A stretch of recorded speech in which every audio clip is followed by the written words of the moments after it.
pinuprotektahan. Walang kasinungalingan, serbisyong totoo lang. Sa Action Rescue ngayong gabi.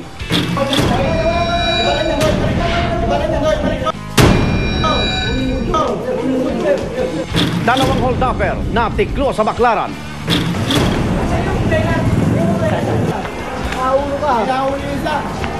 Wala ka ng wallet mo, 300. Telepono, wala.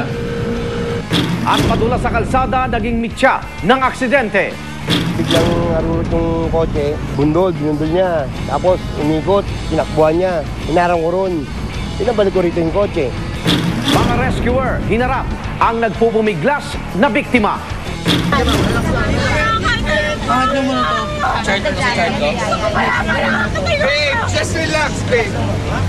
Yung patient ko is nagwawala and then nalaman ko na alcohol intoxicated pala siya. Sama sa mga igan, ako naman Arnold Glavio.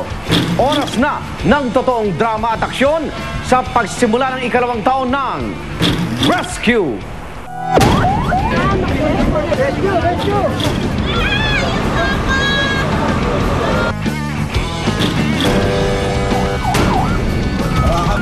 Bilang ha. Baka kung pwede, patignan natin yung anak niyo sa rescue. Pag natignan na, pwede na kami umalis.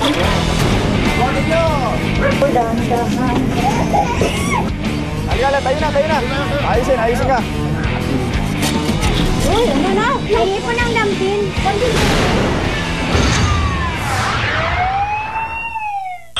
Dinarayo ang Baclaran lalo na ng mga deboto.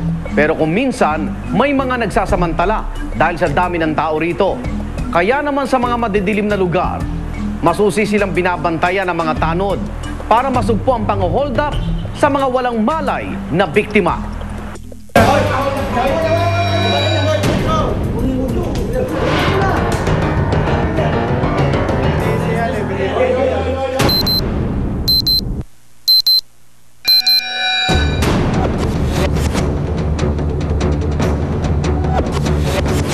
May tumatakbo isang tao na nakabag. Ngayon, tingin namin sa likuran. Tapos tinanong namin, bakit? Na-hold up po ako. Nakaulo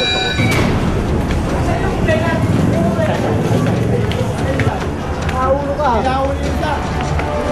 Ngayon, meron isang nakasin na barangay tayo dito sa eskwela. Tinanong namin, sabi ko, kaya lang, may tuwak mo ba dito ang dalawang tao? Meron. Huwag rin, diretso. Kasi hinabol pa namin. Search namin nahuli ko, nakakuha nga yung dalawang wallet. Yung isang wallet sa complainant.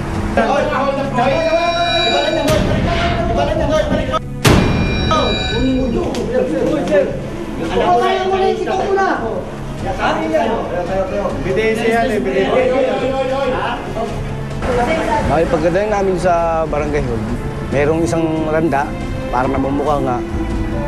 Yan ang mulab sa kaya ang ginawa. Sobrang galit ng matanda, sinapak ko.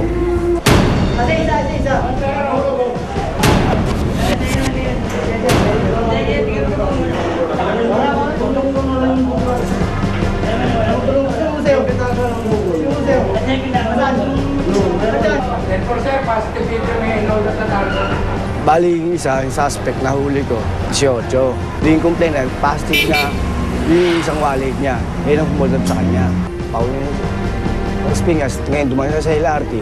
Doon siya sa LRT na hinold up, tapos tinutukan siya. Hindi naman nila tinanggi na sila nang hold up. Pinitsura namin para may record sa barangay hall na talagang posible silang mga hold upper. So, dumami tao. Bali, inawat namin yung mga tao, pinalabas namin para wala ng gulo.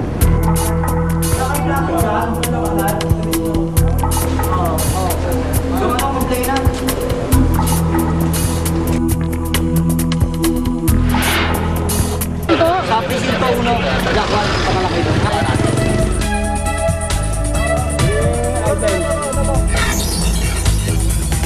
Ngayon, pwede yung isang kasama ko, pinasasara namin.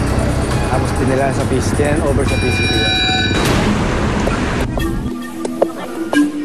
Anong ginawa nito ng dalawang sa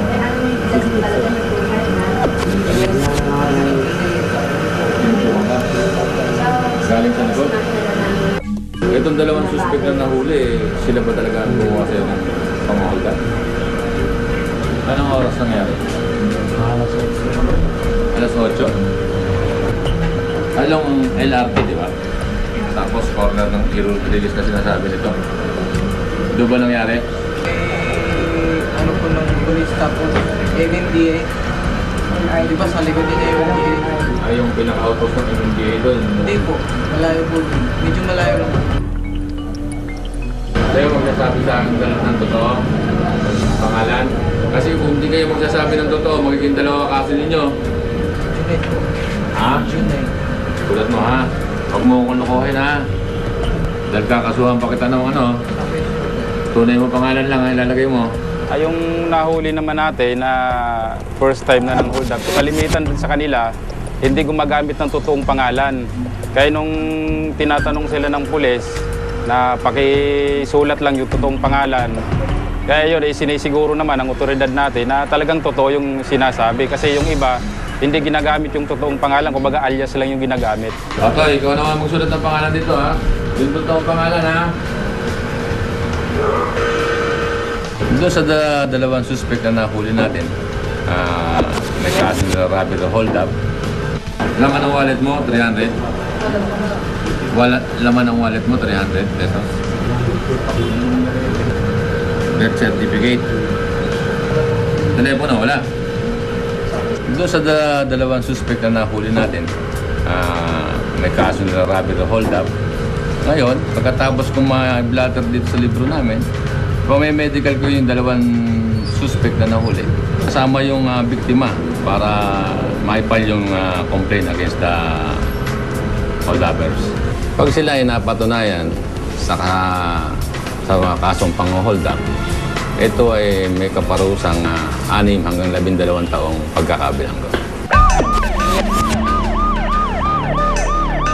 Nang una, wag ho tayong dumaan dun sa mga lugar na kukunti lang yung mga tao, yung mga lugar na kumbaga madilim para maiwasan ho natin yung hold-upan.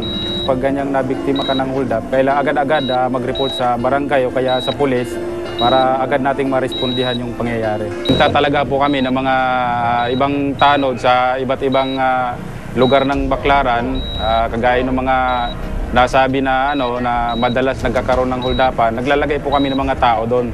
Tapos yung iba ho na naiwan dito sa base namin ay nagkakandak din po kami ng pagrurunda.